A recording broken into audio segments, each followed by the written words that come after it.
拜拜。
people. Ushering people down.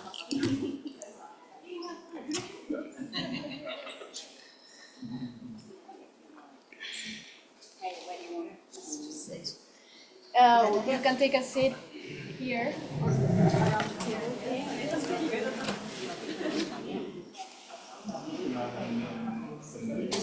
I have to rush because I'm rushing to here. I'm going to miss my flight. What time is your flight? My flight is 9, but then it's going to take us fully chock-a-block. Yes, it's going to take time. So I'm not going to make it within the 3 hours. Yeah. No, I don't check out. But I'm finished. I'm packed and ready, so I'm just good. It's okay.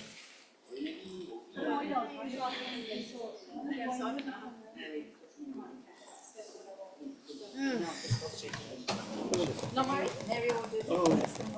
Hi.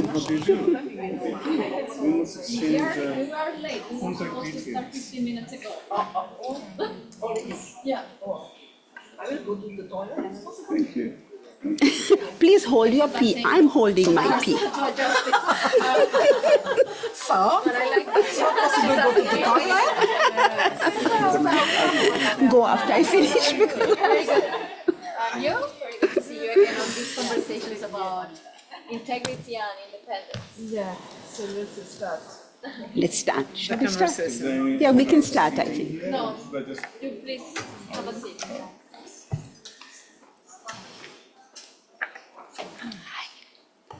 Only speakers are here. Yeah. Shall we start?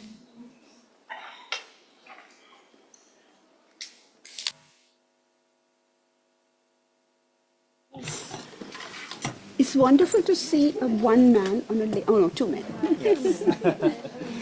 Chief Justice and Chief Justice to be, I hope, one day.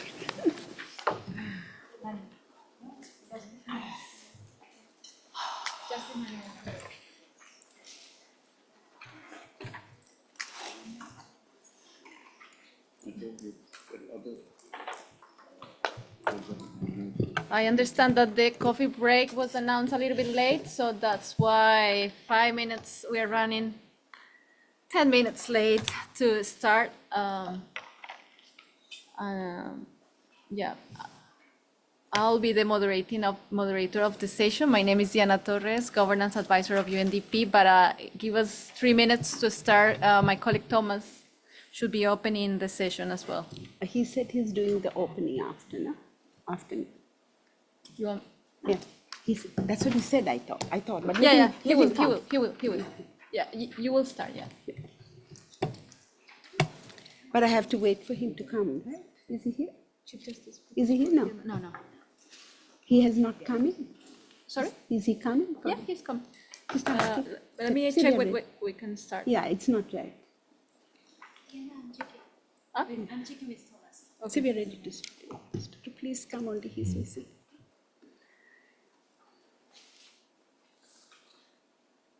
Come in. Okay. That's okay. Don't be afraid. She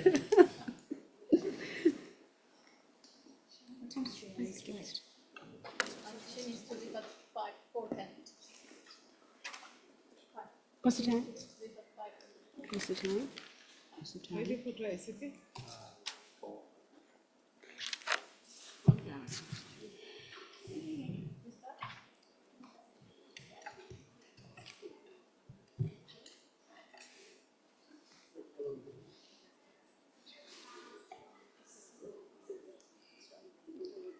Oh, 30 minutes.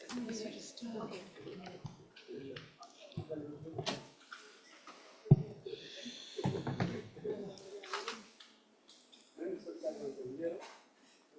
Photo करेंगे.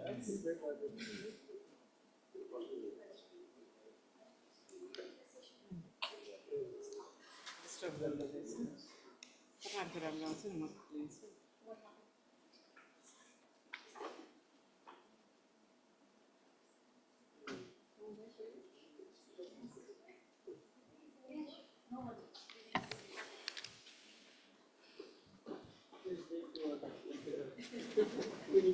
Start because otherwise, Justice Shirani. Yes. Okay, let's get started. Thank you everyone for joining us this afternoon. As I said, let me introduce again myself. I'm Diana Torres. I'm the governance advisor in the UNDP Regional Hub, looking after Asia Pacific. And I will be the moderator of the session together with my colleague Thomas.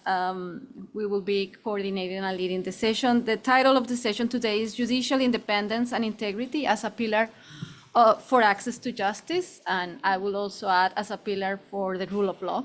As part of our conversation, we have a fantastic lineup of speakers or honorable judges working in different countries and at different jurisdictions, which is going to for sure give us a different perspectives and enriching insights on how the issues of independence and integrity are playing out in different contexts and jurisdictions.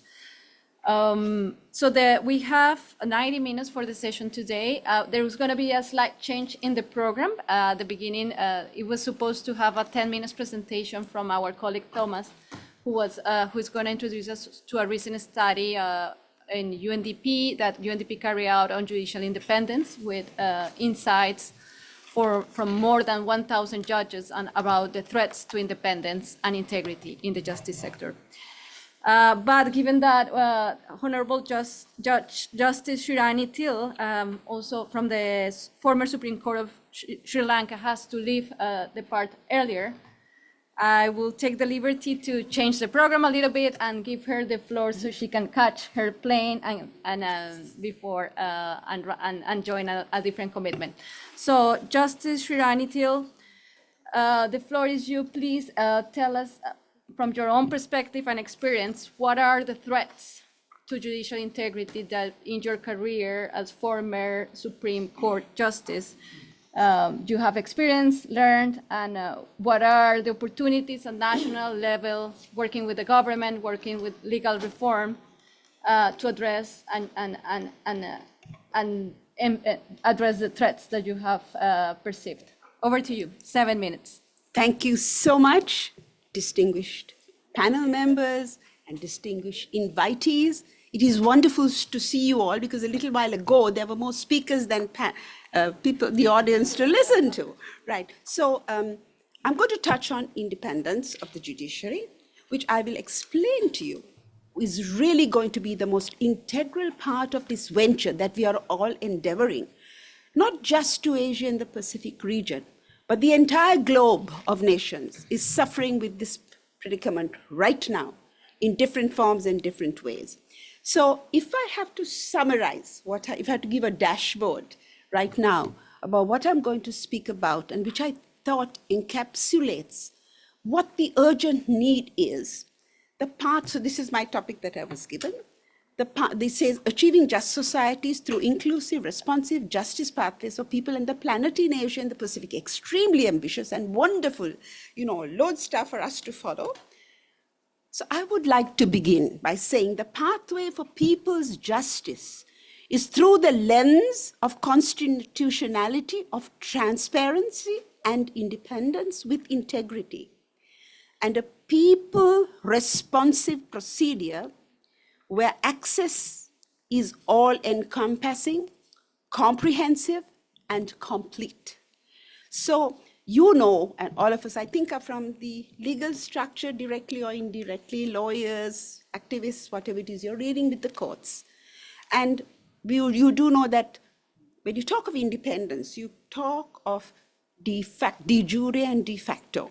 So normally de facto is, all the amenities that are given for judges to be pompous and, be protected from everything, and to a lot of, in our Asian countries in Pacific, and we give them a lot of, we almost worship them if we possibly can. How the lawyers bow and cringe and bend before the judges, and all very bad for ultimately the independence of the judiciary. But so, as important as de jure independence is there, equally, if not more important, is the de facto independence, which transcends mere legalistic guarantees and manifests in the everyday functioning of the judiciary.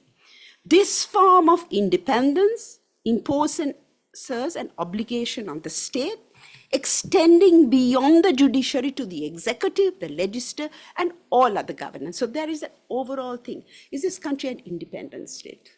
because the suggestion is that if all organs of the states are not independent, there is some unseen corruption, patent or latent, in that society and in that country. So this obligation requires not only formal respect for judicial decisions, but what happens in a lot of our countries, the practicable obligation requires not only formal respect for judicial decisions, but also practical adherence to the principles that courts' authentic rulings, not the biased rulings, that accords with the rule of law must be respected and effectively implemented by all branches of government, even when those reasoning and the rulings are politically inconvenient or undesirable or unpopular to those in occupation or those occupying the higher echelons of powers, like the oligarchy, which we never talk about, those powerful rich people who are above everything, above the law. So appointments, tenure, and remuneration, while they're important, and this is very important to remember, we need those give you operational independence. Much more important is the decisional independence and the personal independence. And that is around which I'm going to talk about. All these are important, but the quest to understand and effectively implement this essence of its meaning must be the bridge that connects all the promises and assurance of the strength of the law to the pathway of the people, who would then embrace and experience dependability and uniformity and repose their total confidence in the rule of law and in the judiciary. Because if we did not have this, if different people of differences, like having a black and white butterfly and having a community of multicolored butterflies, don't you want the difference?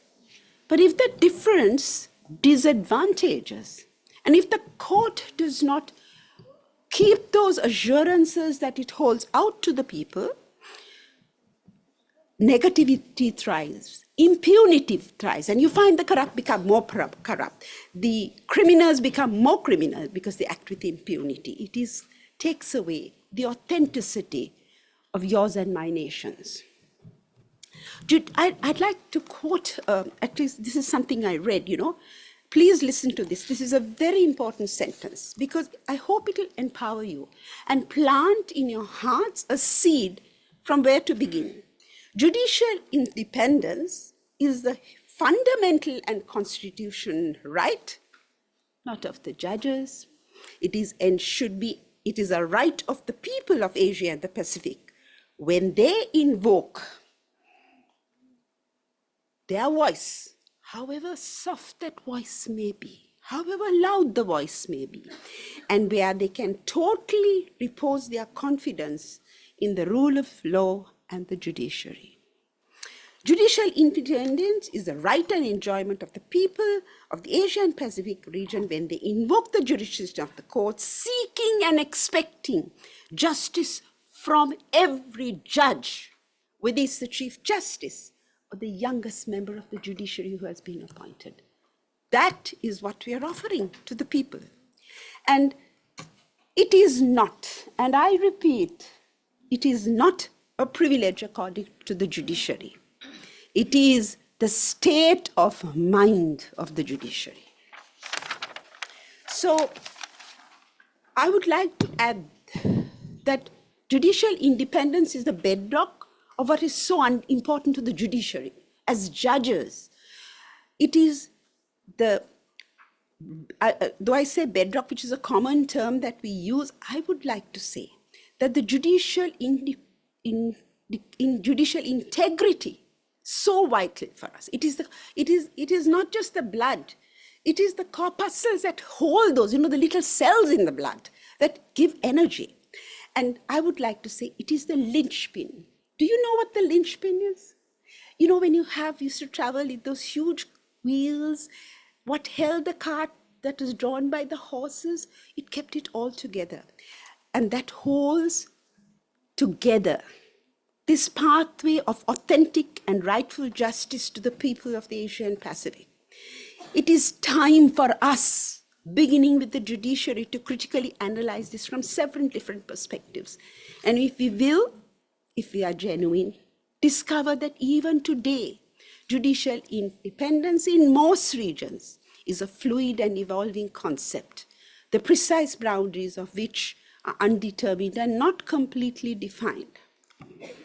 Sadly, and unfortunately today, the relationship between the principle of judicial independence and the concept of judicial accountability of the people, the women, the vulnerable, and those who are different and disadvantaged, is that the scrutiny disclose that it is a fast-tracking emergence as a tainted record, not only in the Asia-Pacific region, but also around the world, especially in matters dealing with violence against the vulnerable, where our law has for a long time got it all wrong.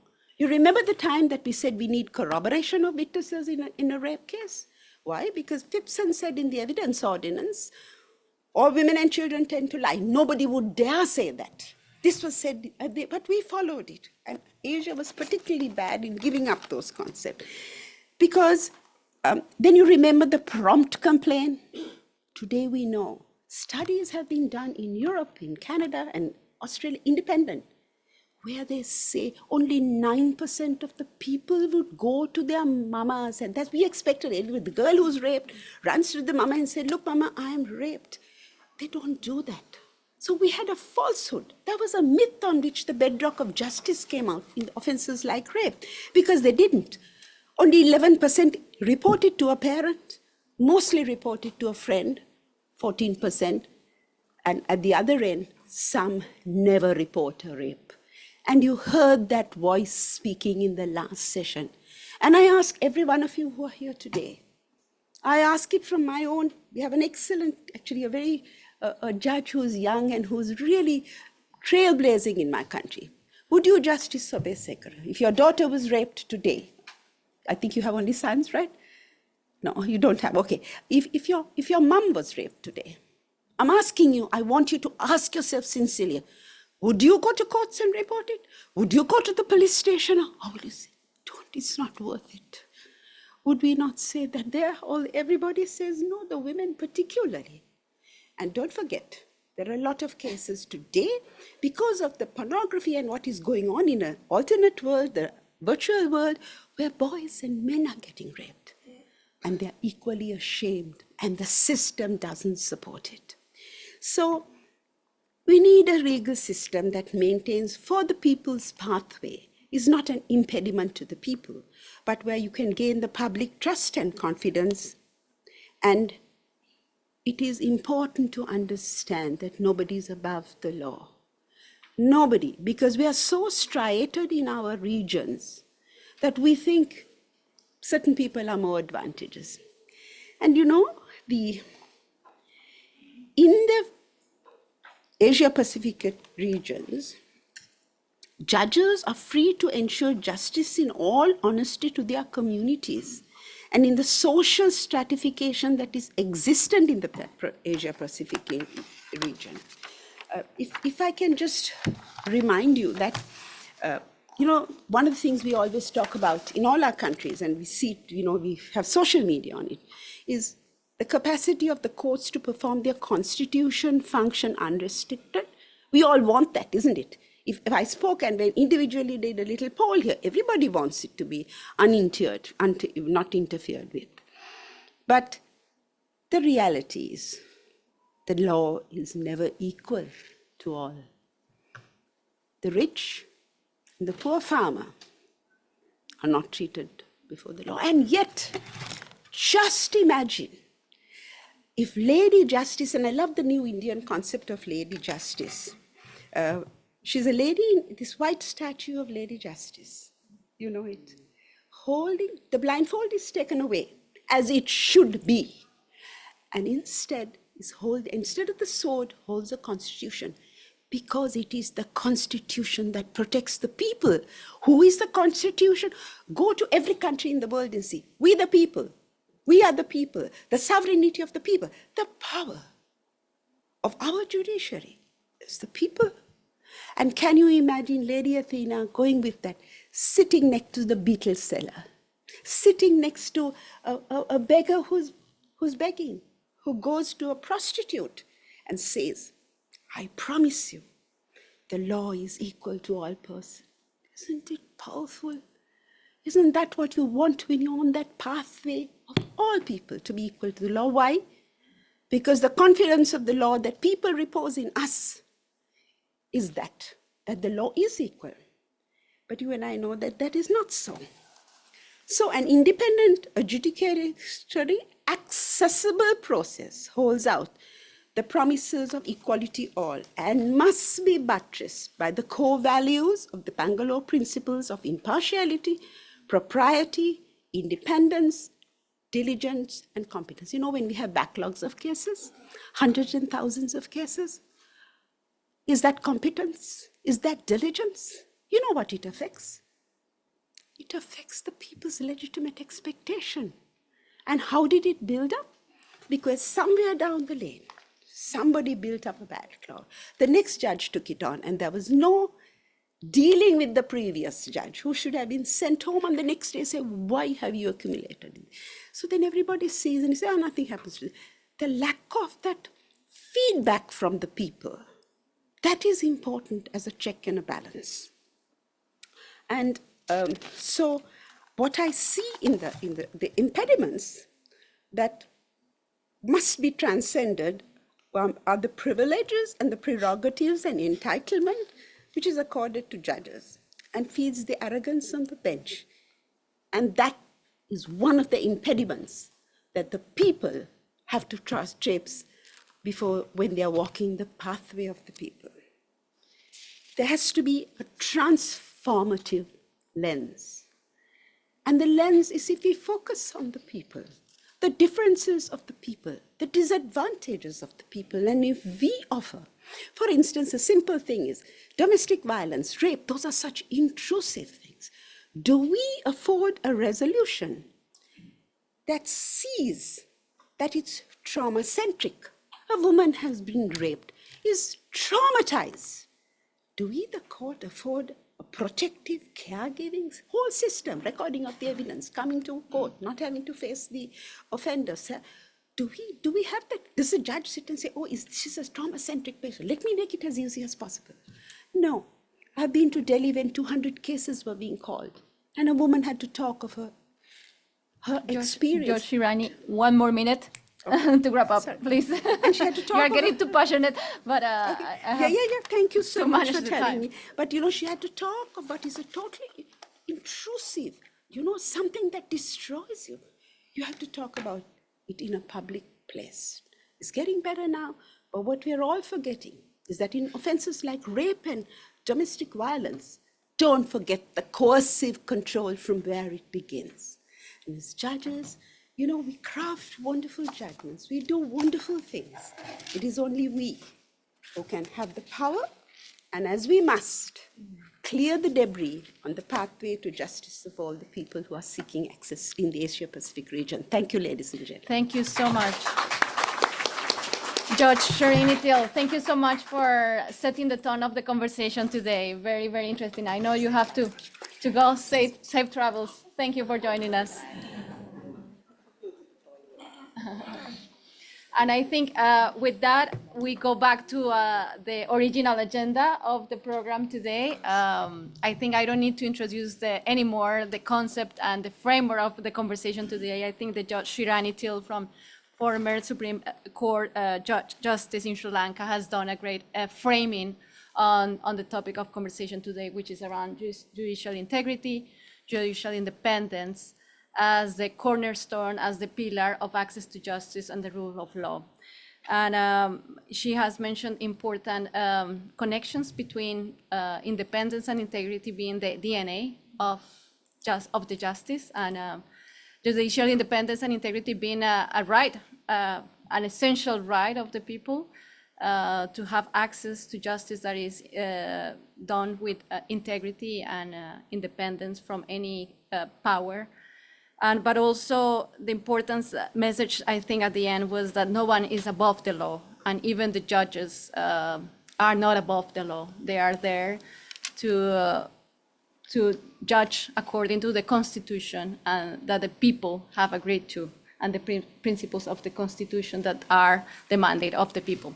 So with that, as I mentioned before in the beginning, we will have a 10-minute presentation. My colleague Thomas, who is our GIN-ASEAN Judicial Integrity Network ASEAN project manager, has commissioned and conducted a study looking at the threats to judicial independence in ASEAN. So I'll give him the floor right now for a quick presentation so we can have a kind of a more database, evidence-based assessment of what are the current threats to judicial integrity. And based on that, we will go back to the conversation with the justices here. And how do you see the issues that are taking place in your own countries? Over to you, Thomas. Thank you, Diana. Honorable judges, dear colleagues, a warm welcome once again to the People-Centered Justice Conference, and in particular to this session on judicial integrity and independence. I'm happy to see so many familiar faces, and as this session is organized by GIN-ASEAN, as Diana has mentioned, I want to thank many of you and your colleagues in the project target countries who have supported this network, which is counting its 7th year and which has become a safe space for judges to experiment, to share their experience, their knowledge, and we hope to get inspiration to drive these reforms at home to improve judicial integrity and court excellence in their home countries. I also want to thank INL, our partners, for having trust in us, for having trust in this network. Today, I'm pleased to announce that our original geographical location area has been expanded. Thanks to partnership with INL, US State Department, we are expanding the network from GIN-ASEAN to GIN South Asia, which includes the countries of Bangladesh, Nepal, Maldives, and Sri Lanka. And I'm looking forward to implement some of the projects that we've done in the ASEAN countries together in those countries. Part of what we do is research, and as Diana has mentioned, we have been working for the past year with you colleagues on developing a report on judicial integrity and independence. And Haichi, if you can help me by going to the next slide, please. More than 1,700 judges have voiced their opinions and shared their knowledge on what are the biggest threats to judicial integrity and independence in their jurisdictions. And also shared some of the success stories and recommendations that we can apply in these countries and hopefully in South Asia as well as we move forward. Hi, Chief. In the interest of time, I'll hand it over to our colleague, Krista Lee Jones, who has been doing the study and has been speaking with quite a few of you, I guess, in developing this report. And hi, Chief, we can go to slide number 4, please. So we go straight to key findings. Just to note, this study is being finalized. We plan to launch it early 2025, but we just wanted to share some initial findings and recommendations with you to set the stage for today's discussion. Krista, if you can hear me, please, the floor is yours. Thank you very much, and good afternoon, everyone, and thank you for the opportunity to speak with you today. As Thomas mentioned, the research is currently ongoing. However, there are some key themes that we have identified so far. First, external and internal influences are a key concern across the region. In particular, political influence manifests in all jurisdictions, albeit in different ways. For example, this may be in the judicial appointments process, while in others it may be reliance on external actors to assist with resourcing. The importance of adequate and independent resourcing of the judiciary and an independent judicial budget was highlighted as a key concern across the region. Judicial workload was another key theme. In some jurisdictions, an unequal distribution of judicial caseload and resources, while in others the lack of resources, both infrastructure and court personnel, was seen to contribute to high judicial workload. The interconnectedness of some of these key themes came through strongly in the research. For example, a lack of resources can impact on judicial workload, which can in turn impact on the health and well-being of judges. This in turn can impact on quality decision-making. There are also concerns about retaliatory actions, whether that be threats to personal safety, threats of lengthy administrative claims, or backlash on social media about particular decisions. Despite these challenges, judicial education and peer-to-peer exchanges of information are highly valued across the region and seen as an important way to facilitate change. There were several good practices highlighted in the research. For today's purposes, I will highlight just a couple. Several jurisdictions have introduced various IT initiatives that have had positive impacts. For example, the Supreme Court of the Philippines has introduced an electronic case management system that records case information and allows courts and other judicial stakeholders to monitor case incidents in real time. Survey respondents noted this had made courts more accessible, reduced delays, and fast-tracked the hearing of cases. In Indonesia, e-litigation was introduced to reduce costs and improve case management, allowing parties to register their cases, submit documents, pay court costs online. And as one survey respondent noted, the e-court initiative has reduced contact between litigants and staff, thereby reducing opportunities for corruption. Strategic planning and structural changes have also had positive impacts. In Indonesia, changes to the institutional structure of the Supreme Court by making the Supreme Court supervisory body independent was seen as an improvement. And in the Philippines, several survey respondents referenced the strategic plan for judicial innovations as a success thus far.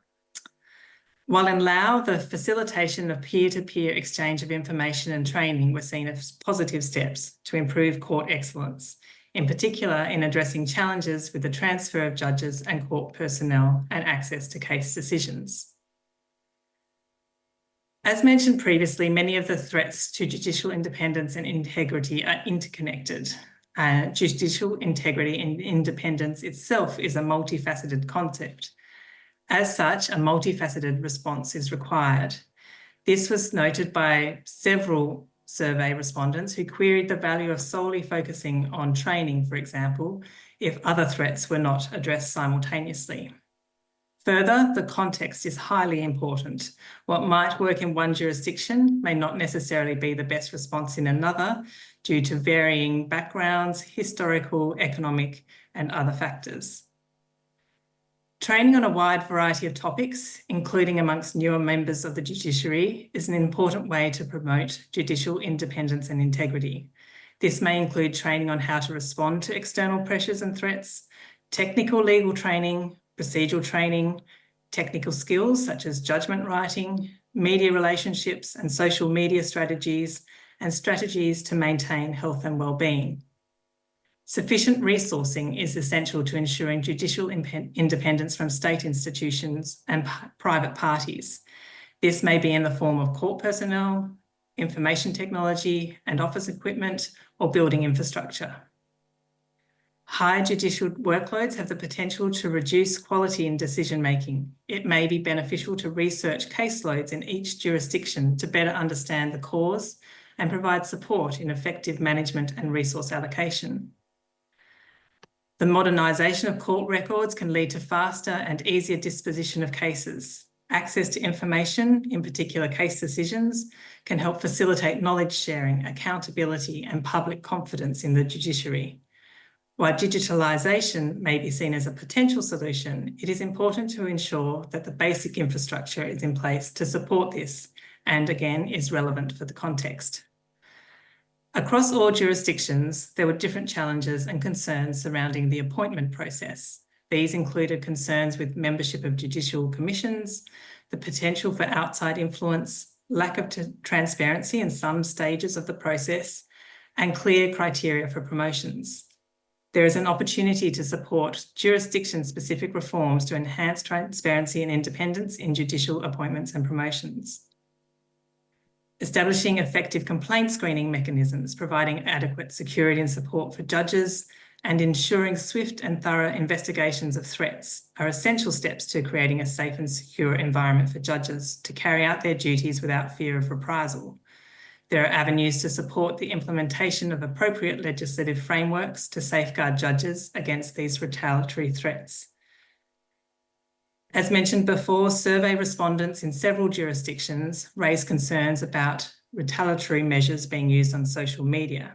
It may be beneficial to explore social measures to help judges navigate the social media landscape without compromising their independence, and to help inform the creation of regulations and strategies that safeguard judicial independence and balance freedom of expression with a need to protect the judiciary from undue influence. Although some survey respondents highlighted impacts on their health and well-being, there's very little research on this in the region. This is an area that may benefit from additional research as to how to best support members of the judiciary and maintain optimal well-being. And finally, real and perceived threats to judicial independence can impact public perceptions of the judiciary. It's important that there is public confidence in the judicial system by designing and implementing public outreach and education campaigns that improve the understanding of the judicial system, the role of judges and lawyers, and the importance of the rule of law. This may foster greater public trust and confidence in the system. Thank you very much. Thank you, Krista. I've seen some heads nodding while you were presenting, Krista, so I hope this is relevant to you. And as I mentioned, we look forward to, as we call it, action-oriented research. So if you have any inputs, if you have any ideas and willingness to test some of these recommendations in your jurisdictions, have some feedback, please get in touch with us. With that, I hand over to Diana. Thanks. So with that background, we come back to the panel conversation that we have here with justices from different jurisdictions. As I mentioned, we have Thailand, Indonesia, Malaysia, Bangladesh, Nepal, and Japan represented here. And we have justice from Supreme Court level, federal level, district level, civil courts, so quite interesting backdrop. And we have heard two kind of perspectives on the issue of judicial integrity and independence today. One is about the political independence, touching nature of really how do we ensure that the justice and judges ensure and embody the political independence when exercising your duties. And the other aspects around operational elements that threaten the judicial independence and integrity. And then there was also another element of the appointment of judges as a potential threat to ensuring the independence and the integrity of the system. So so just to remind our dear speakers and justice today, the rules of the game is 7 minutes of intervention, and I hope you can stick to the time, please. So we have number of speakers. If you stick to the 7 minutes, we will be ending around 7:20, and hopefully we'll have some time to at 5:20, and we'll have some time for a conversation. So really asking you to stick to the time. And the guiding questions for the conversation are around: how do you see these integrity threats or judicial integrity threats manifesting in your own jurisdiction? What kind of solutions, action-oriented solutions, do you foresee can help us think of really strengthening judicial independence, judicial integrity?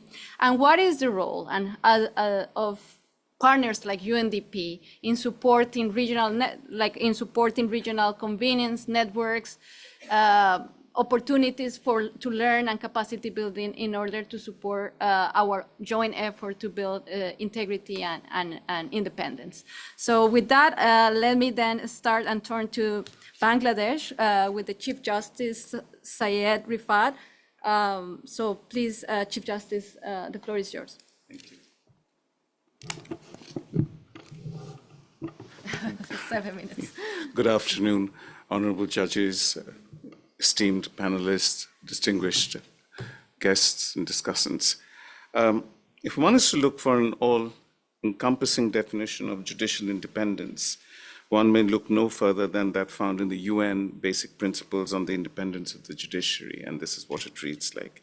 The judiciary shall decide matters before them impartially on the basis of facts and in accordance with the law, without any restrictions, improper influences, inducements, pressures, threats, or interferences, direct or indirect, from any quarter or for any reason. That definition, according to me, does not rest well in democracies that are, at best, can be declared, and euphemistically so, as formal democracies. And formal democracies, in the worst case scenario, are dysfunctional democracies. The opposite side, the ideal state of a democracy, is a substantive democracy.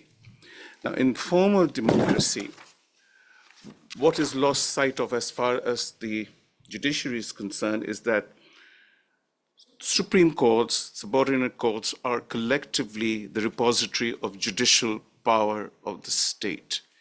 In other words, courts perform the sovereign judicial function of the state. Now, in formal democracies, the tendency is to relegate that, or to sort of whittle that down to the status of just another government service or a government action. And Democrats in that category of democracy convince themselves that they can, in their continuous efforts to co-opt various segments of the society, professional bodies, and the rest, can also co-opt judges and judiciaries as an institution. And that is what we see in many parts of the world. And that affects, in many ways, the manner in which judges are appointed and how they are disciplined.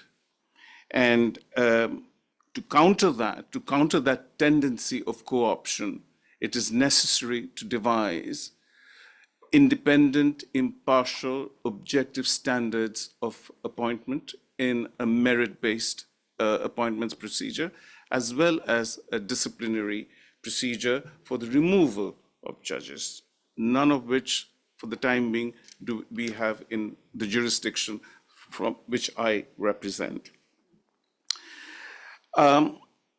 We are also in the midst in Bangladesh of a concerted effort of separating the judiciary not only from the executive, but from the legislature. And we've just managed to do that through reversing an impeachment process and bringing back to within our terms of reference the power to remove judges. So external institutional separation additionally demands complementary internal initiatives on the part of the judiciary itself. And the purpose here is to ensure autonomy of action and secure the corollary objective of being transparent and credible in the delivery of quality of justice. This in turn takes into account the interests of yet another broad category of stakeholders in the quest for judicial independence. That is the public in general and litigants, legal representatives, court staff, various public interest groups in particular. This motley group, I would argue, remains a key stakeholder in determining not only the level or degree of independence attainable, but also the extent to which an autonomous judiciary must strive to remain accountable to these individuals and groups as its main constituents to justify its very existence. Institutional independence, coupled with the concept of accountability, demands the mode of appointment, regulation of tenure of service, and the disciplining of judges to be free of executive and legislative interference. And this is, in Bangladesh, this is an actively ongoing process, even as I speak. Governing standards of accountability endorse a code of ethics and conduct devised and implemented by the judiciary to gauge accountability and to enforce disciplinary measures through bodies or tribunals as are independent and impartial. Here, the preferred mode of oversight and regulation is one of a collegiate authority in the form of a judiciary council with majority representation from the judiciary. That's the stage where we are at in Bangladesh. While lay representation on such bodies or councils, which are assigned independent and deliberative powers of appointments and discipline, remains almost universally recommended, the degree of political representation therein is either envisaged to be minimal or indeed emphatically reduced to none at all. As far as the Judicial Appointments Commission or Council is concerned, a proposal is going out from the Supreme Court to the Ministry of Law and the government in general that such a collegium be formed without any legislative or executive and political representation, but we haven't sort of built on the idea of whether there should be lay representation or not. So that is something that we are still working on. The bottom line, therefore, according to the Bangalore principles, is that we have to provide a framework to judges and the judiciary for ethical judicial conduct, assist members of the executive and the legislature and lawyers and the public in general in better understanding and aiding the judiciary. And 3, ensure that judges remain accountable for their conduct to appropriate institutions as are themselves independent and impartial. Predicated on these objectives, the core values of the judiciary being independence, impartiality, integrity, propriety, equality, and competence and diligence, these have emerged as the 6 core Bangalore principles supplemented by implementation mechanisms extensively devised. Spurred by these principles, many jurisdictions, including Bangladesh, now appreciate not only the necessity to develop judicial institutional strength and hence autonomy, bolstered by politically independent appointment and disciplinary mechanisms, but critically vesting in the members of the public or non-judicial stakeholders a central role in devising guidance on judicial conduct. This, in my view, provides as complete and wholesome an example of securing transparent, accountable, and fair administration of justice as one may hope for. Indeed, this serves as the most practical check on a willful judiciary otherwise going astray. And this is where judicial introspection comes into play. The philosophy behind engaging the public is simple. The judiciary itself may not in the long run necessarily be the best judge of its own conduct and can be aided considerably by public perception in this regard. The secondary objective here being of non-judicial stakeholders acquiring a better understanding of modes of judicial conduct and engage on much more realistic terms than would otherwise be the case. That's the extra length that we have yet to go in Bangladesh, but we are exploring that actively. Thank you very much. Thank you so much, Chief Justice. Very important concepts that you're bringing to the conversation, especially also I would like to highlight your initial comment about the distinction between the judicial power of the state, the judges being the judicial power of the state versus being the judicial power of the government, which is kind of what we have seen happening in many, many countries, that they are co-opted by the government or different institutions to serve a specific interest instead of serving the state and the constitution itself. With that, then we will now travel to Indonesia. Justice Nani Indrawati, Supreme Court of Indonesia. The floor is yours. 7 minutes again. Thank you. Yeah. Thank you, Diana. Ladies and gentlemen, very good afternoon. Thank you for the opportunity to speak at the conference on just and inclusive societies. Today, I will share Indonesia judiciary reform journey through the one roof system, which has transformed our judicial administration to promote independence, integrity, and accessible justice.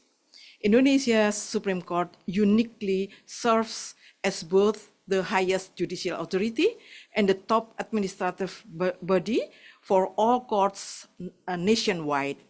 In 1999, a reform known as the one roof system transferred judicial administration from the government to the Supreme Court. The system aims to strengthen judicial independence by reducing government influence.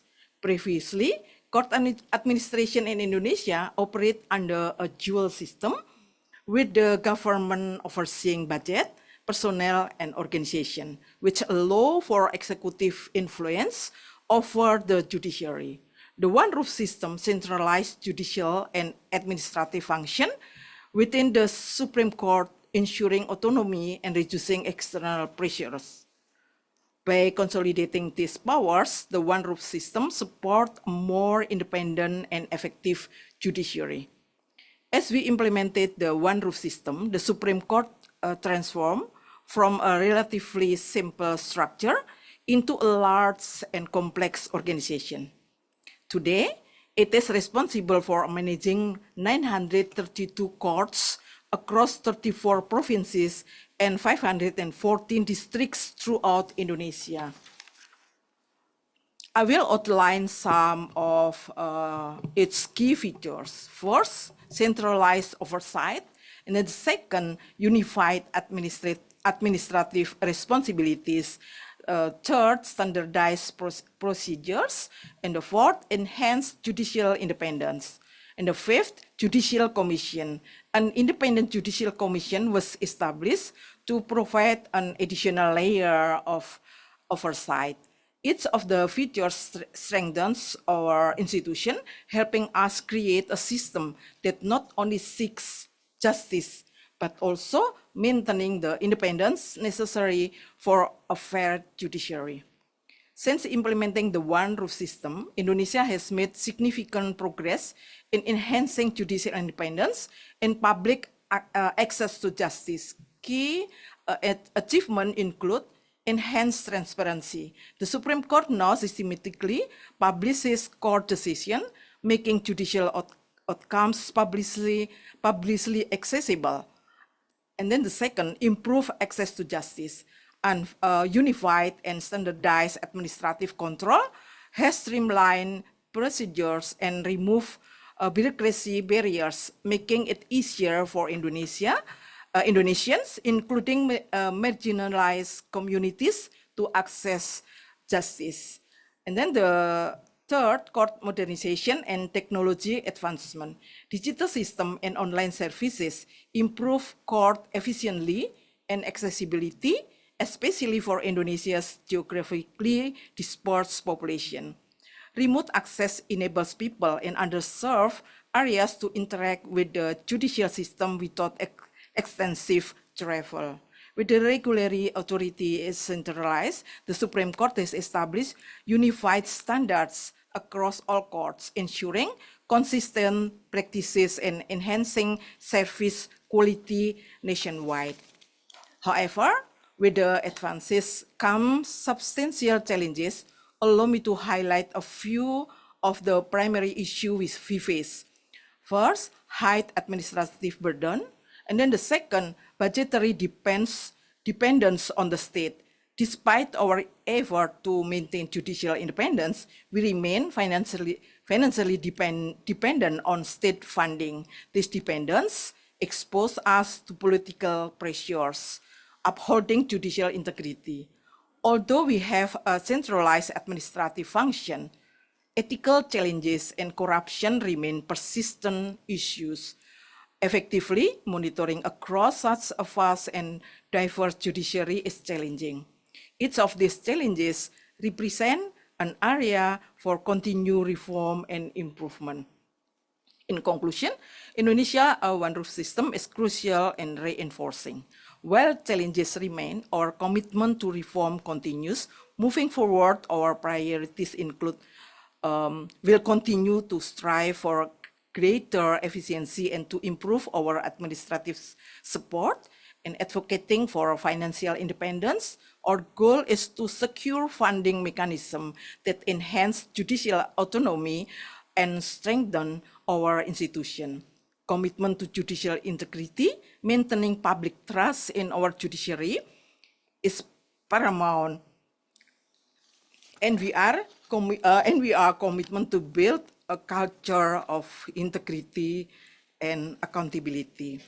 the Council of ASEAN Chief Justice, CACJ, is instrumental in promoting judicial reform and regional cooperation among ASEAN judiciaries. As the co-chair of the CACJ Working Group on Judicial Education and Training, Indonesia leads effort to enhance judicial capacity and knowledge sharing in ASEAN. This role underscores Indonesia's dedication to strengthening judicial standards and promoting best practices in judicial education regionally.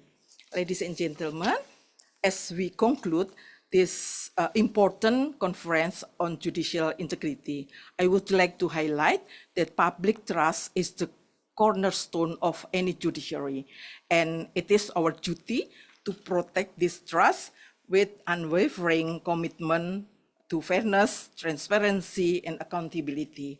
Thank you for your attention and for your dedication to upholding these ideals. Let us continue working collaboratively to achieve just societies for the benefits of all. Thank you. Thank you, Justice Nani Indrawati, for giving us that overview of the one roof system introduction in Indonesia as an aim to standardize access to justice, modernize the justice system, standardize its operations, but overall strengthening transparency and accountability. And I'm sure that our audience today will have more questions to you on how the one roof system is being implemented, and also important that you mentioned are issues around securing funding independence as part of from government to the state, from the state to the Supreme Court to ensure the independence and the independence functioning. So thank you so much for. So if now I suggest we move to Nepal with Justice Sapna Pratham. Same question. How do you see the threats to judicial independence and integrity, and how this is interlinked with access to justice for the most vulnerable? Thank you. What is haunting me today? I mean, it's not only financial influence or political influence, but to maintain transparency, many of our jurisdiction has started live streaming of the court. And while we are dealing in the court or writing the judgment, I feel sometimes we are also censoring ourselves. What media will write about me? What will be the public perception? What other judges will say about me? Sometimes even I feel like, should I avoid the bench? Or should I decide what media likes? Or should I use more subtle language that makes me less controversial? So this is how my judicial power is influenced. This is how the integrity and judicial independence is affected. As a judge, therefore, the pertinent question before us is, are we independent? I have a fond memory of my first female Chief Justice, Susila Karki. Once she decided not to recuse herself, one with one of Karki, who was a lawyer, and one which is very important case in Nepal, and the party was a Karki. She ultimately decided that if she is going to be bogged down by one similarity, despite not having personal affinity, in a case, we might recuse ourselves from thousands of different similarities. Ultimately results delay justice, and at that time they had only 6 judges out of 21. So what helped her to take that decision? Courage. Yes, I say courage is the fundamental virtue of a judge. Judicial independence is often spoken of in abstract terms, but it demands real, concrete sacrifices. It is not only about the freedom to interpret laws, it is about courage to make value judgments, to choose between competing visions for the future.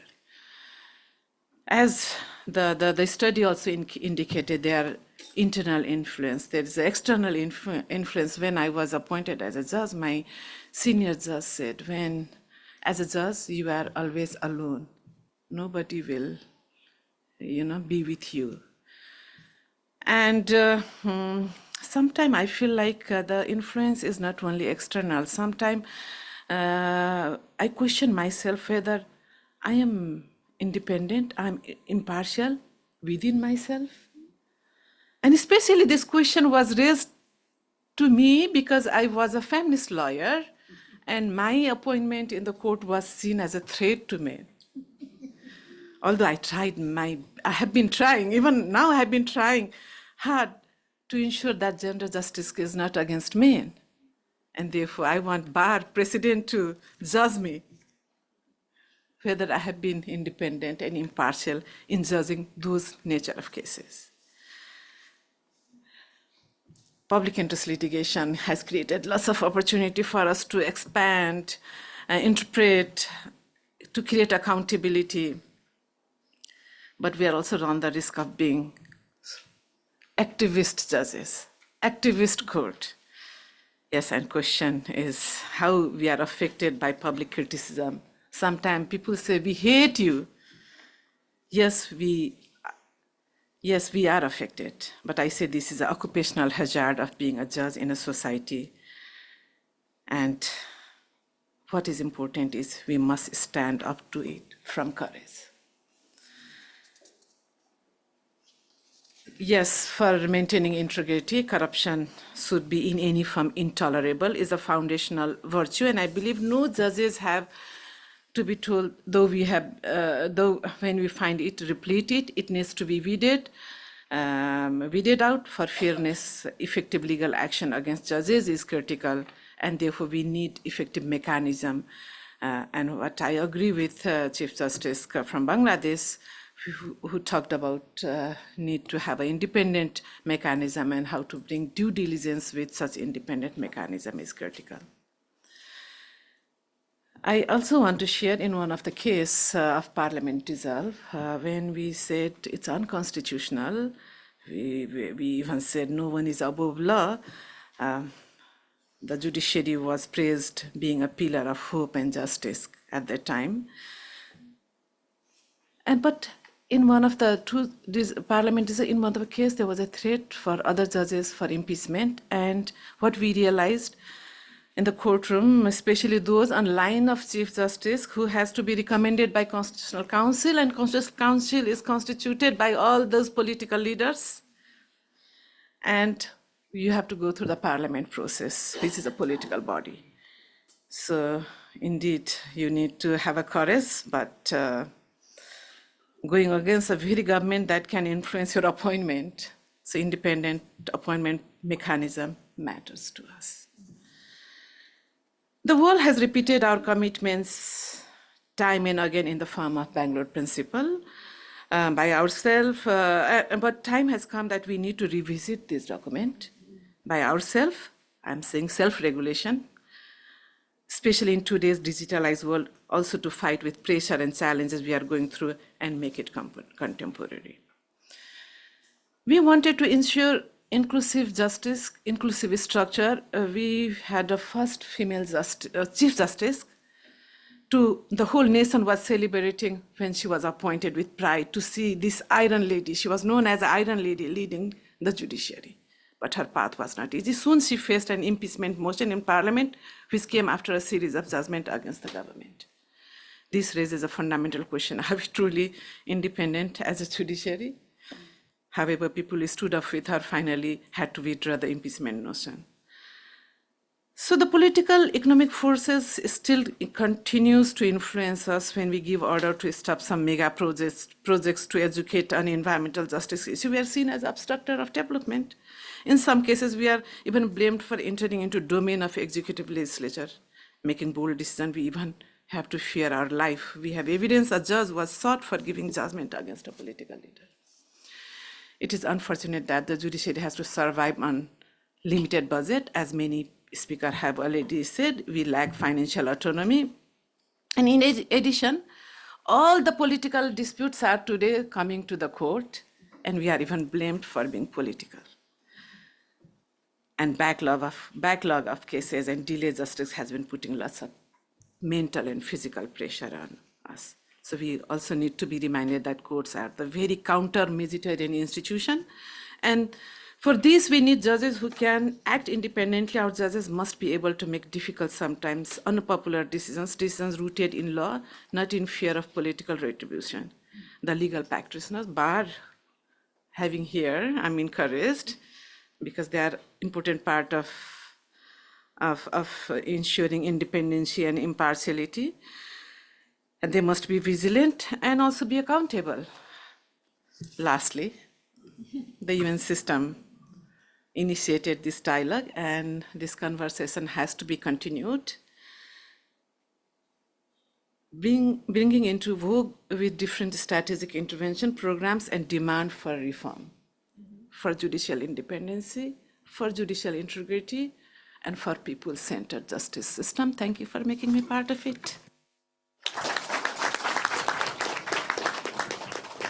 Thank you, Justice Apana. Very good new elements coming into play in the conversation, elements about how to maintain independence and courage in the digital area where things are live streamed in real time and judges are being judged by the media in real time.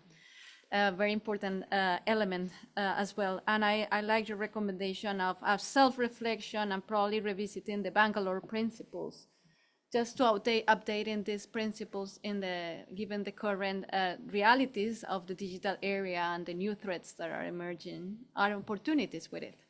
So thank you so much. With that, then let's move to Malaysia with Justice Maria Lim from the Federal Court of Malaysia. Thank you so much, Justice Maria. Thanks, Diana. I'm retired, actually. I'm going to make some points. 1707, I have to finish in 7 minutes. This is an awfully awkward conversation to talk about judicial independence and judicial integrity, not with judges, but with others in the room. It is an awfully awkward conversation, but unfortunately it is a necessary conversation because judicial independence and integrity are pillars of sound, good civil society. And it's a moment where we ask whether those pillars are porous or they are sound. It then answers the question of the health of the judiciary. And if the health is bad, then everything falls or it will start shaking. Is the presence of dissenting judgments, is the presence of review upon review after some finality at some apex system within a jurisdiction, is an enlargement of a panel from the typical 3 members to 5 to 7 to 9 an illustration of lack of independence? What is it? These are some matters which have been happening in Malaysia, and the verdict is still out. We have in Malaysia not had a chief judge of Malaya, the 3rd most important position, for almost 6 months. The gossip at the moment through social media is that one will be appointed tomorrow. So we are all going to watch this space. And so will many others appointed to the Federal Court, to the Court of Appeal, and to be confirmed from judicial commissioners to judges of the High Court. But this has taken more than 9 months. Is that an interference? In my view, it is. What else can you call it? If the business of the judiciary cannot function effortlessly, seamlessly, there must be reasons for it. And if the reasons cannot be deliberated soundly, maturely, there must be more questions than there are answers. The interference and the conditions which have been reported by Kirsta a while ago, the results of the survey that have been conducted resonate, and I can identify with them. I took part in that survey as well. I'm happy to take part in it again. I identify with what Justice Nani said and also Justice Sapana. The lack of financial independence is actually one of the core problems why there is a lack of judicial independence, and then a question mark as to integrity. When Justice Nani asked where you're going to find the funding from, immediately in my head, I looked at myself and I was wondering, if I was still in the judiciary, would I be running to the IMF or some World Bank looking to borrow some money? And yet the judiciaries bring in all the fines, all those penalties, but we are said, that's not our revenue, that's not our income, and you can never use that as a benchmarking of how important you are. But financial independence is actually a real problem. I want to touch also on social media. I want to touch on how social media in Malaysia has actually turned things around in a positive way.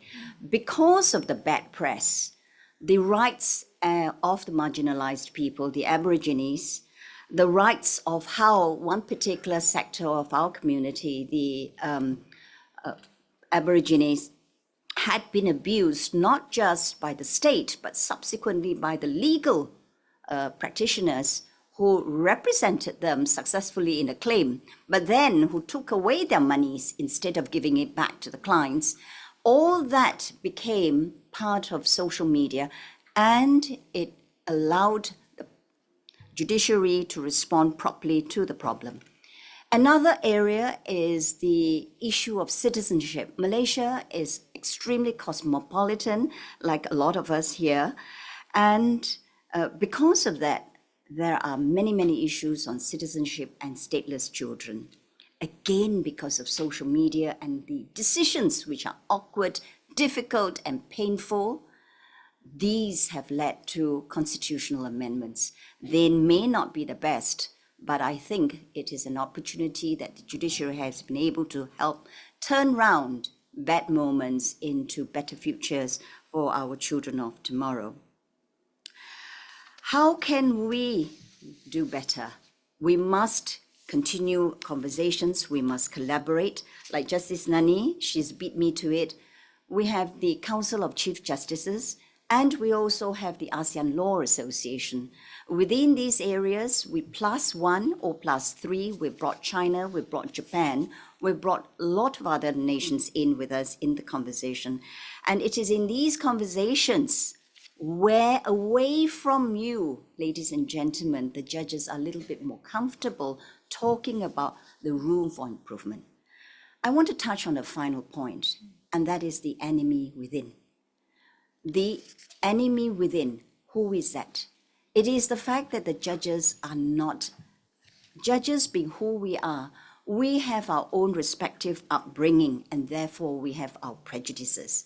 It is the inability and the shyness at the same time to confer, to discuss with our colleagues, that we are unable to sometimes close ranks, that dissenting judgments are not necessarily good judgments, but dissenting judgments undermine the soundness of any development in the law. It is the enemy in within that I feel the judiciary must address, that you must be able to close ranks, because until you close ranks, you cannot face the public and you cannot be the doctor, the medical assistance that the public needs help from.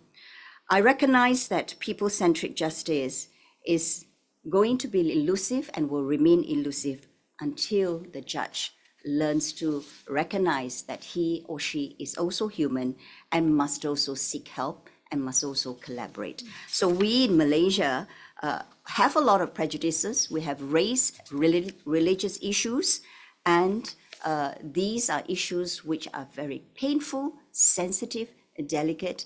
It's the enemy in within. And judges must discuss this loud and clear within closed doors. These are little safe spaces, but I think when we go home to our respective judiciaries, we must take that conversation. Thank you, Diana. Thank you.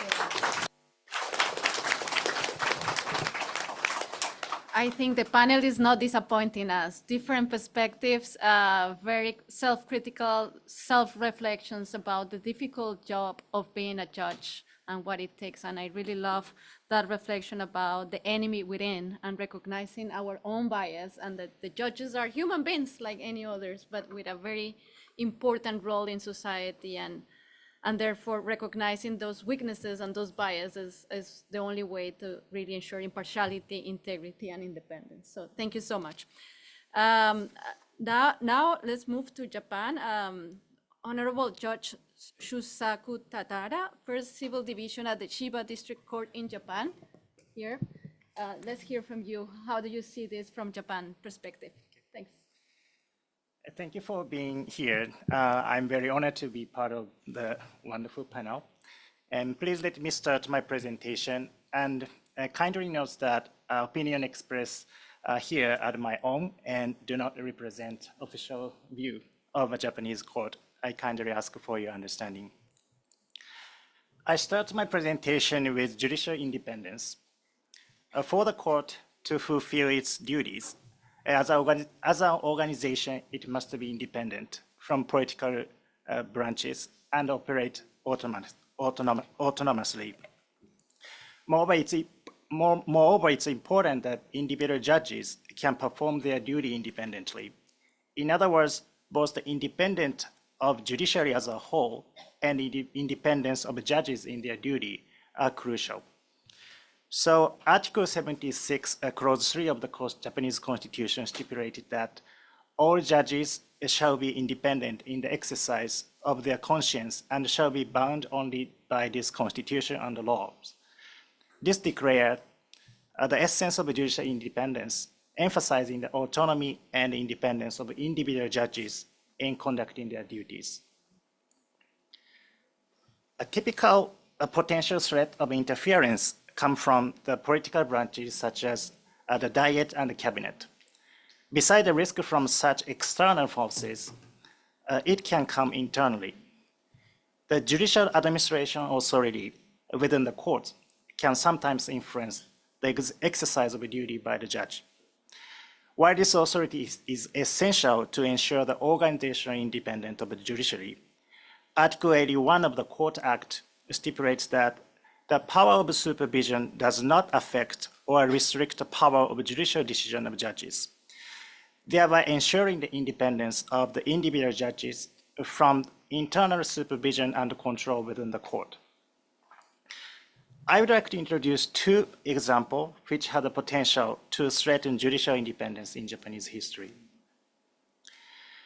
One example from political branches is a case from 1948. In this criminal case, the husband neglected his wife and children, sold all his property, and spent the money on gambling. The defendant, his wife, feeling hopeless about their future, tried to commit family suicide and took the lives of their 3 children. The court, considering the mitigation circumstances of her motives, sentenced her to 3 years in prison, but suspended the sentence for 3 years. However, the Legal Affairs Committee of the House of Councillors, based on its investigative authority, investigated this case and concluded that the court sentencing was too lenient. In response to this, the Supreme Court strongly protested, saying that judicial authority is exclusively vested in the court by the Constitution. When the National Diet scrutinizes or criticizes fact-finding or sentencing in the specific cases, or makes recommendation or suggestion to the judiciary, it infringes on judicial independence. Next is the 1969 case involving internal interference within the court.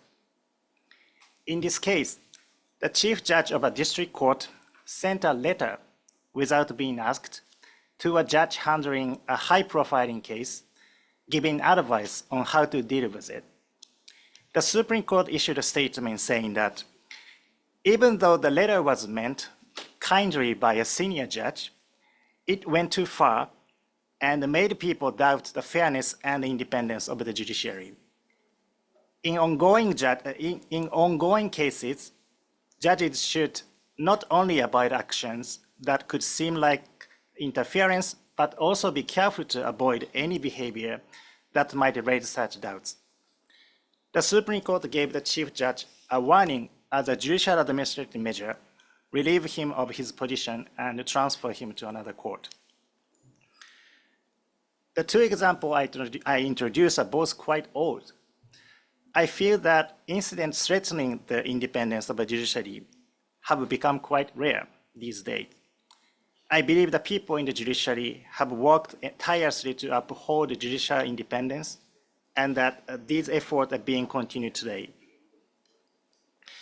Then I would like to shift the topic to judicial integrity. The word integrity encompasses various elements, but among them my focus will be on impartiality and fairness. It is about the importance and the difficulty of making unbiased judgment. It is essential that judges make impartial judgment from a neutral standpoint, and that our judicial work is perceived as such by the public. The court judgment fundamentally involved determining the existence of certain facts and then applying these facts to the law to establish the rights and obligations. In this process, it is crucial to carefully consider whether biases or preconceptions actually influence our judgment. Biases or stereotypes can form without us realizing it, and these can influence our action unconsciously. These biases are connected to feeling of like or dislike, and the attitude that come with these feelings can show up without us knowing. Negative images about a group different from your own can form easily, especially toward a minority group who are often marginalized and vulnerable. We need to maintain objectivity in the sense that our judgment are not influenced by who the judges are and who the parties are. It is important to understand how biases, stereotypes form and work unconsciously, and to always remember that we might have these biases. By continually checking that our decisions are objective, we can maintain fairness and the impartiality of the judiciary. This concludes my presentation. Thank you very much for your attention. Thank you, Judge Shunasaku Tatatara. Thank you so much for bringing again that reflection based on history on cases where judicial independence has been restored and reflected, but also on your reflection about our biases as well. So, and then last but not least, let's then move to Thailand with Judge Kamacho Chanok, sorry for the pronunciation. She's in the office of the President of Supreme Court in Thailand. Thank you so much. Thank you, Diana, and it's my great honor to be here in front of the distinguished guests and among the esteemed speakers. Today, I would like to share the Thai judiciary's experience about the judicial independence and integrity as a pillar for access to justice. So I will first introduce a little bit about the Thai judiciary. The Court of Justice in Thailand used to be a part of the Ministry of Justice, and we became an independent institution in 1997, meaning that we try to cut tie with the political sector. And in the current system, the parliament and the national government, they have no authority to take part in appointing or removing the judges from office, which means that we are independent in a way. But except for the fact that we still need the parliament's approval for some parts of our budget, which is like my esteemed colleagues has already mentioned, that is a problem about the judicial independence in reality. And about the primary threats for the judicial independence in Thailand, I think it is very similar for many jurisdictions, which is an effort to to assert external or political influence in the judiciary. Like I said, that now in the current system, the Thai judiciary has very little connection with the political sector, but there are some groups of people, some critics, they are advocating some ideas that the parliament should be able to scrutinize the judiciary as well. They should be able to take part in appointing and removing the judges from offices as well, because they claim that because the parliaments are the representatives from the people, elected by the people, whereas the judges are not. And you can see for some people who do not have very good understanding about democratic society, the ideas might be appealing, right? So in order to prevent that kind of idea to be implemented, I think, like my colleagues have said earlier, that it is very important for the judiciary to maintain public trust. We, as a judicial body, we have to prove that judges are of high integrity and there is transparency and accountability in the judiciary.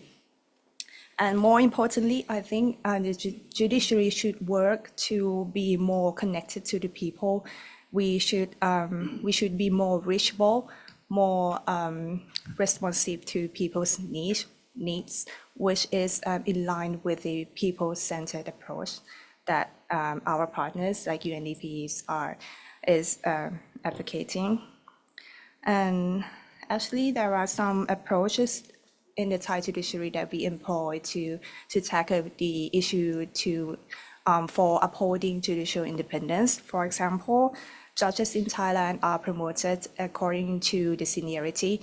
It means that as a judge, I can work on my own without having to please my boss or my supervisor. I don't need their approval. I don't need their evaluation to get promoted. So this is kind of incentive that is a distinct characteristic of the Thai judiciary compared to other government agencies in Thailand. And of course, there are some drawbacks in this system, but I think the core value is that it discourages the prejudice from the bosses and supervisor and some internal influence to interfere in your work and in your making decisions for the cases. And apart from that, in Thai judiciary, we also try to balance. We try to prevent the abuse of judicial independence as well. Like, judicial independence does not mean that you can do anything. Doesn't mean that you can decide anything. In the superior courts, we have kind of research division, because in the superior courts, the judgment will be made by 3 judges, and before it is pronounced, it must be reviewed by the research judges, which is the junior judges. And if they find that in the draft judgment if there is anything unusual, they might present the case to the court's executive, for example, the president, and the judges who is making the judgment might be able to defend their case. They might be able to explain why they decide not why, for example, why is their judgment is not in line with the precedents, for example. This is to balance the judicial independence with the prevention of arbitrary discretion. And this is the example from the Thai judiciary. And for the next issue, what can our partners, what can international organizations or other government agencies do to help strengthen the judicial independence and judicial integrity? In my opinion, is that it is the current issues in Thailand that judges are being sued a lot from just doing their job. And I think in this aspect, having the legislation to provide immunity, to provide necessary immunities or protection for the judges will help the judges have more courage in exercising their powers in the legal way. And public education also helps to strengthen the judicial integrity and judicial independence as well. If people have a good understanding about the system, about the democratic society, what should be the role of each institutions, I think the judicial independence will be upheld, and yes, and it will lead to more greater access to justice. And last but not least, I think I would like to add something that it might be beyond the scope of the topic or not, I'm not sure, but I think in order to ensure access to justice efficiently, we need to focus not only the judicial integrity, the integrity or the moral standards, the ethical standards of other legal professions are of importance as well. For example, in the society, you should be able to draw the line what lawyers should do or should not do, and what are the ethical standards of the public prosecutors, for example. And I think it's very important because the judiciary is like the end of the process. But these legal professions, they encounter the people with the problems, with troubles at the beginning of the process. And the moral standards should be as high as the judges as well. This is my opinion. Thank you very much.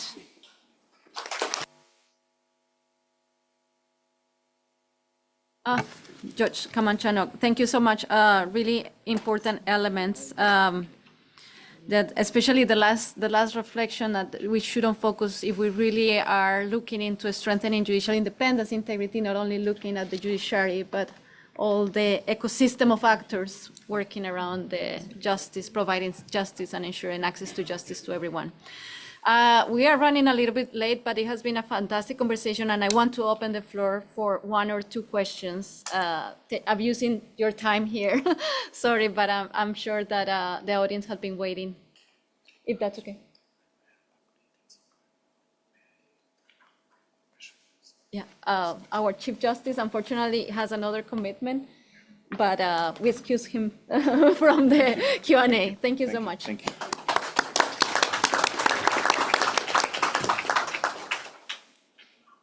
So I see 2 hands, 3. Let's take 2 questions, if that's okay. I think there's another one. 1, 2, 3. Yeah. Thank you for If you want to introduce yourself, honest and awkward conversation, which we thoroughly enjoyed, and really relieved to know that what's troubling our minds also troubling yours. So that was good to know. I'm Tripti Tandon. I'm with the Lawyers Collective in India. I had 2 questions. One was, I think, something that Chief Justice Ahmad said, which is about formal democracy and substantive democracies. I'm just wondering whether judges and courts have a role to play in transitioning a country from a formal democracy to a substantive democracy and backsliding it vice versa from substantive to formal. Should they? Do they have a role, or should they have a role? And second, I think one thought that ran through all the interventions was this idea of being able to talk to peers, exchange with peers. We've all grown through interacting with our peers. So would there be like just the possibility of a forum internationally where it can be done in a safe way, but also not in a way that is amenable to abuse? thank you so much. Maybe let's take 3 questions and then back to our speakers, and before we do close. Thank you very much. I have a couple of questions. The first one is about You want to introduce independent. Oh, sorry. I'm Tek Tamata. I work with UNDP as a portfolio manager, look after governance and the rule of law.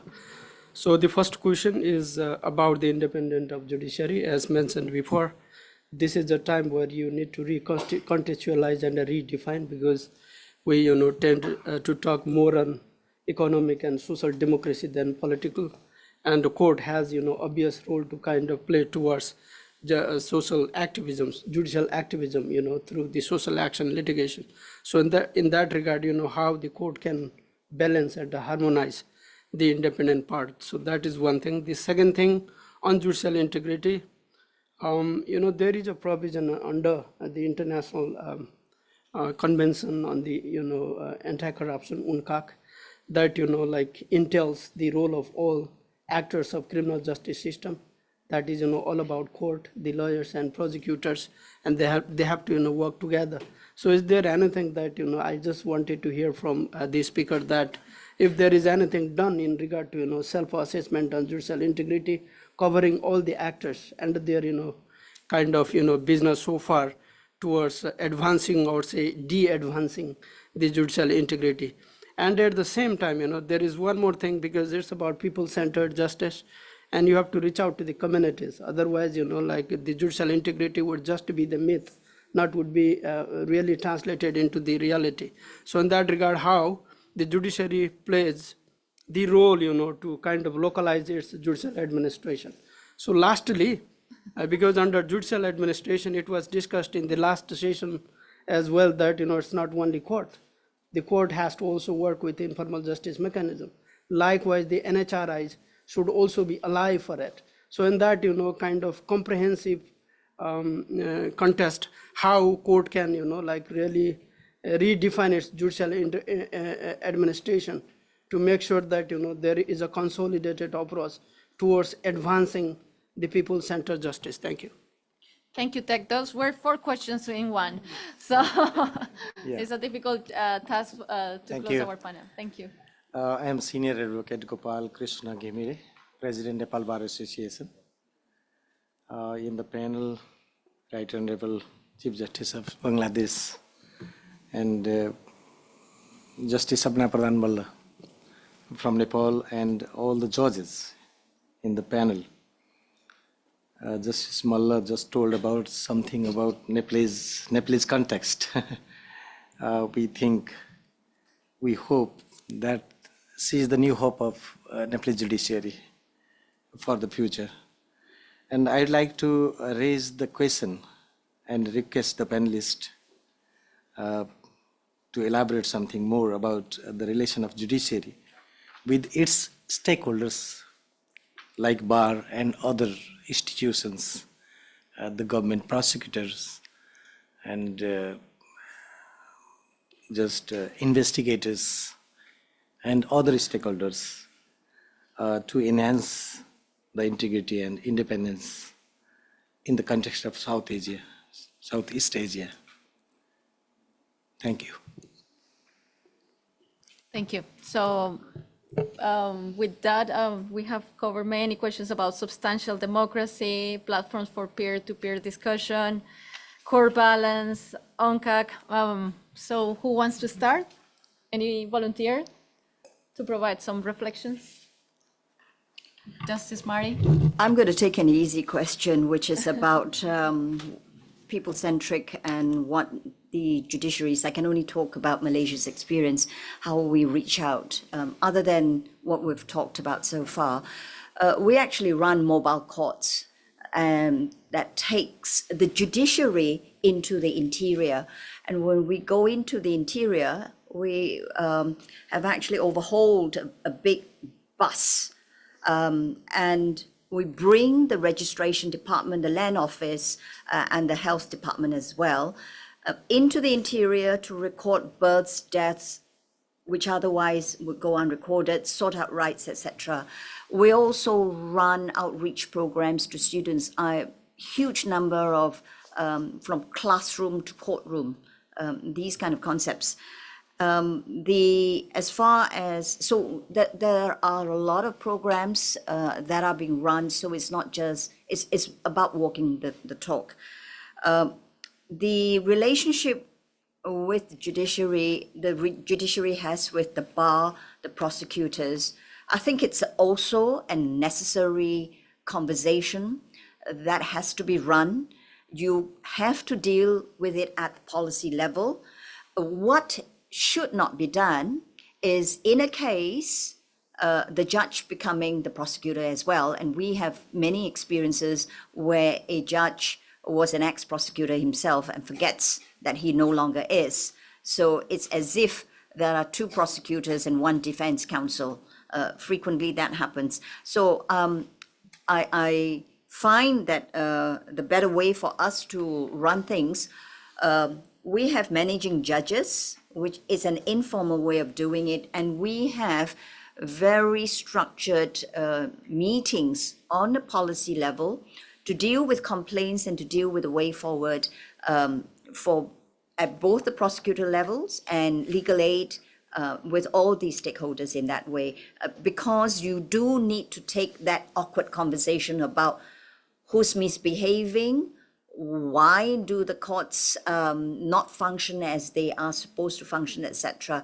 But because they are formal meetings, then you have the confidence and the trust that this is not a petty complaint. These are serious matters that have to be addressed, and it is better to address it in that way. So if I can offer my interventions on those two areas, thank you. Yeah. I can also take an easy question. Yes, peer-to-peer sharing is critical. But within the judiciary, there are competing judges and also complementing judges, which we have to recognize. And therefore, we have to identify who are your friends. But what has been helping, taking peer-to-peer help from retired judges and also from the judges outside the world. Like I can always go back to Justice Mary and, take her advice, which can be so helpful to me. Regarding Teg's question on balancing and harmonizing, sometimes it's difficult because you may not be able to compromise with certain standards, certain values. But yes, we as a court are also careful to make sure that we have a harmonized interpretation. We recognize coexistence. We recognize social cohesion. Therefore, sometimes we have also been looking for a creative solutions. And I think we really need to discuss what creative solution can be. And finally, on democracy, what court can do. Yes, I mean, we uphold the rule of law and constitution. So it is possible for to go from formal to substantive, transiting the democracy, but depend on how you maintain your independence and impartiality. Thank you. Yeah, Justice Mari wants to Sorry, come back. I need to, the 2 points that I would like to add to Justice Sapana's interventions. First is the caucuses. Actually, what's been brilliant is that in the last 10 years, there are lots of caucuses, judges on substantive areas of law and on mental health have been mushrooming up.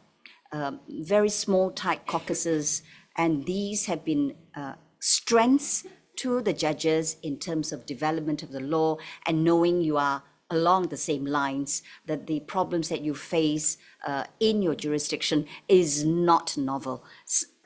It doesn't matter what color, they all have the same problem. The second is this: COVID didn't help. COVID, the ante-room discussions between the judges, particularly when you're sitting as a panel, COVID didn't help because when you go into the ante-room, there's absolutely no eye contact. It is completely different from the ante-room discussions where I'm holding a cup of tea and my colleague is holding his cup of coffee, he's looking out of the window, but he's still talking to me, and his silence speaks volumes. So when this became the preferred way of working between judges, I actually spoke very loudly against it and urged all my brothers and sisters to come back into the ante room and understand why I am sometimes a little bit noisier, or why somebody needs to walk holding his cup of tea and disagreeing with you or something like that. That is so important to understanding a difference of opinion. It helps with the development of and the shift of substantive law. I think in that question about us doing, contributing to the transition from one system to another, I don't think any judiciary, from my own experience, does it consciously. When we're looking at any matter, it is only looking at the issues. I am not aware of a judicial system which actually does it consciously. I think the question would have been better answered by CJ Bangladesh. Thank you. Yeah, well, unless there is an urgent, yeah, Justice, please come. Thank come in you. here, and then we I think close. that for independent judiciary, in my opinion, not the budget not from IMF or others, no, but I think that for budget government, 10% for judiciary. So no negotiation with the parliament. So with I think that will make impact for us. Yeah, no interference or no interference anymore. And then the second, relationship between judges and prosecutor or the lawyers, I think that just professional working together in the room court. But don't go to the cafe to take a coffee together, even though, yeah, I have so many friends, lawyers, friends in law school many years ago. I don't want to go. Why? Because people will untrust with us as a judge, as a judges, because we make a decision, you know. So I think that don't go to others, to lawyers, to the prosecutors. So I think that even though I don't friend, it's okay for me because people will untrust with judges. Thank you. Thank you. Well, with this, allow me to close our session today. Thank you. First of all, thanking our dear judges that have for their reflections, for their insights. I think they made an excellent job trying to give us a reflection around judicial integrity, independence, and ensuring people's trust in the justice system, and therefore how independence, integrity is linked to better and accessible justice to the most marginalized. So thank you for all of you for staying until this hour here, engaged in the conversation, and then over to Thomas for further instructions. Thank you so much. Thank you so much. Just a quick announcement. So the reception is at the second floor, where we had coffee breaks just by the side of the main conference room. Let's continue these conversations if you have a chance. See you there. Thank you.